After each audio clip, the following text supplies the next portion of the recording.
Alone for too long. Hello, my name is Augustus and welcome to my channel. I'll learn about social barriers and norms to help people become their true self in life. If you like my videos, please hit subscribe and I will just keep on talking to you.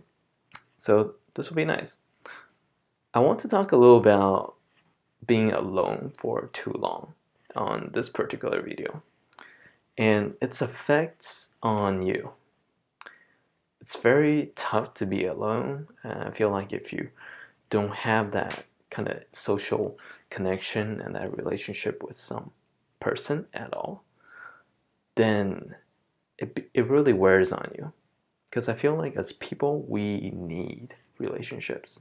Relationships are a must. You can't just have a person and throw them in a jail cell and then not to anyone for, let's say, even 6 months. The person will go crazy because the person rather talk to someone, interact with someone, than to be alone. That's why I feel like as people, we need other people to survive. And this essence of loneliness, it's pretty real. And especially in this social media society where we are constantly comparing with one another with nice little Instagram pictures. We feel like we're connected, but we feel alone sometimes because we're like, man, everyone's doing such fun things, but I'm here just by myself. And I don't have all that. And it's easy to be very discouraged. And right now I want to talk about some of those effects. So I'm going to go down my list here.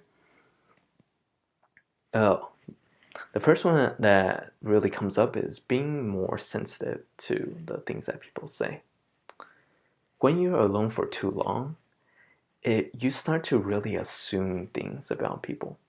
Yeah, I'm not trying to like hate on you or anything, but it's more like as we go about talking less and less to people, we don't know what the other person is thinking. So we start to assume and we start to imagine what this person might be seeing or trying to say to you.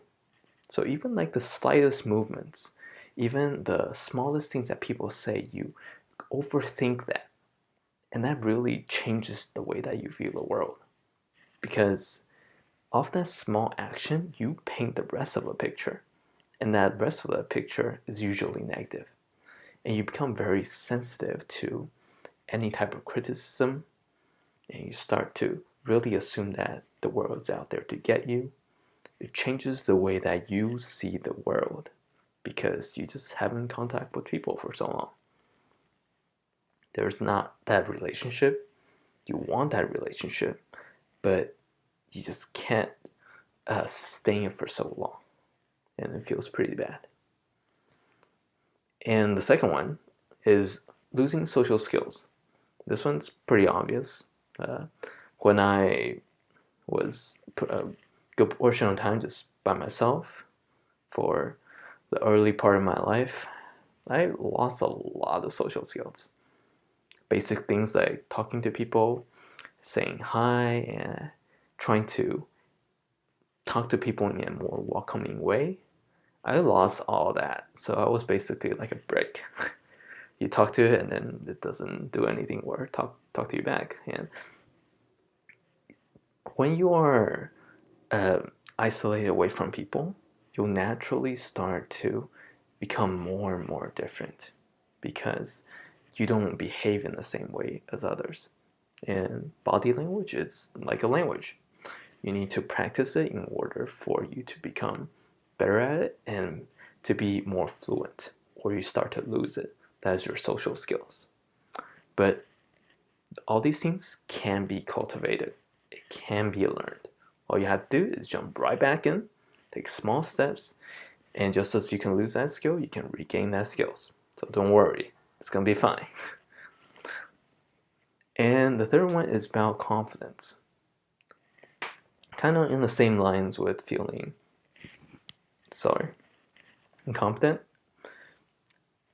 If you feeling like you don't have that experience in talking, sometimes that restrains you from talking at all. Be like, I never experienced success in talking, so I don't know that it's gonna work, so I'm just not gonna do it at all. But I definitely experienced tons of failures.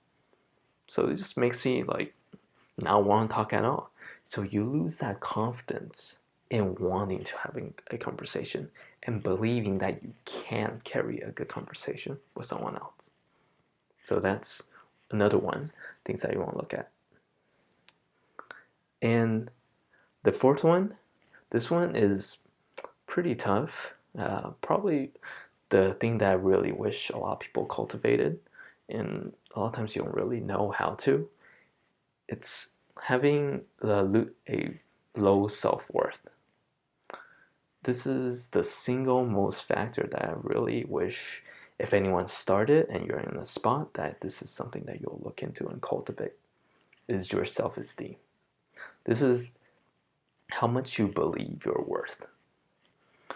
And this isn't like saying, oh, I believe I'm worth $1 million. Now I'm gonna be like super prideful and say I should like treat everyone like trash. Like I'm not talking about like that kind of self-worth, but I'm talking about what do you feel like you deserve. If you feel like you deserve nothing, then you won't reach for anything because that's what you deserve. And you'll only feel comfortable when you have nothing. So having the proper amount of self-worth is crucial.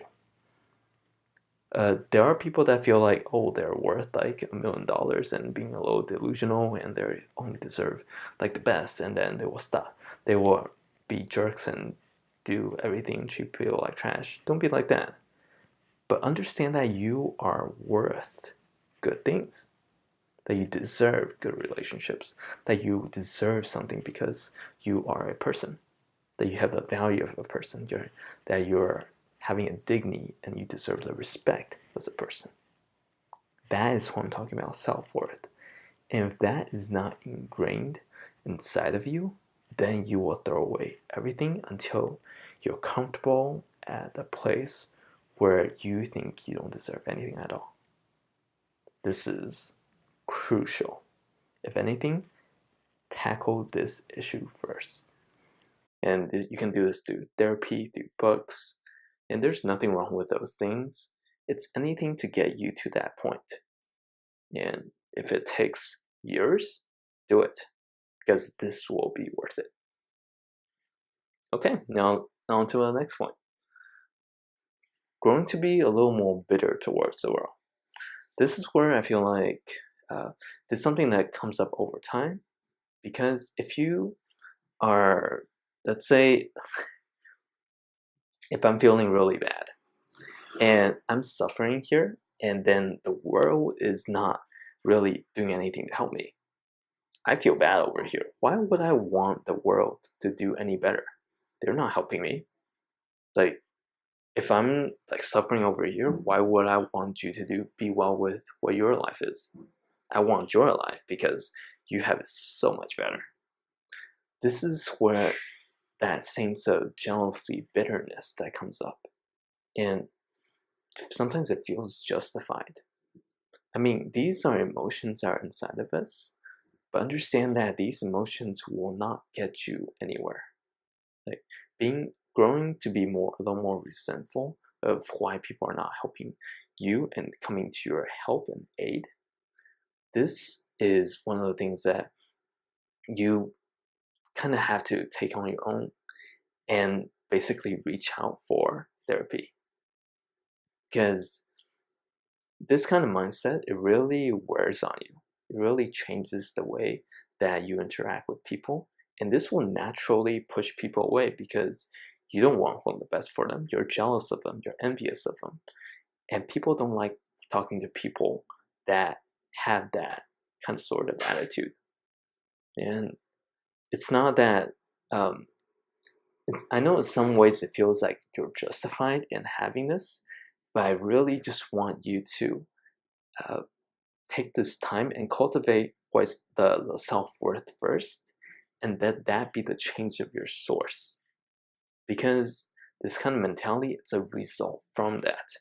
And I don't want you to focus on this having this negative portrayal of the world.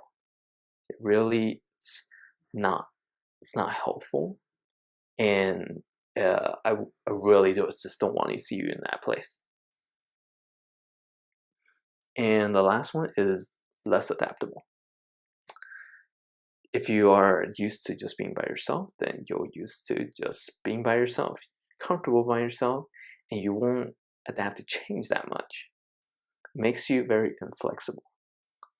And to maybe it's like, oh, different environment, and you become super tired, all these different things. Isolation changes you completely because you're forming your own little community. So you want to do everything you can to have at least some kind of connection and bridge yourself back into that community. I know you want relationships, I know you want connections, and sometimes it's hard, but the step that I want you to go ahead and take is join any community, online community. Well, not any community. Don't join like weird, like drug communities or like weird stuff.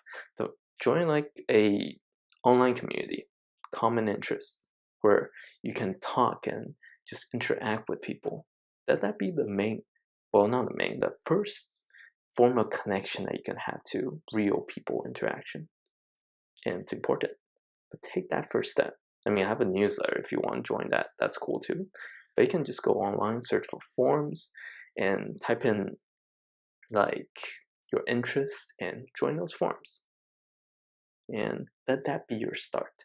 Don't be completely alone.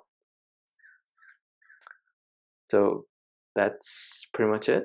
Stay strong, stay healthy, and take care, and I'll talk with you soon. You assume the worst. Yeah, that's true. That's true. I talk to myself a lot.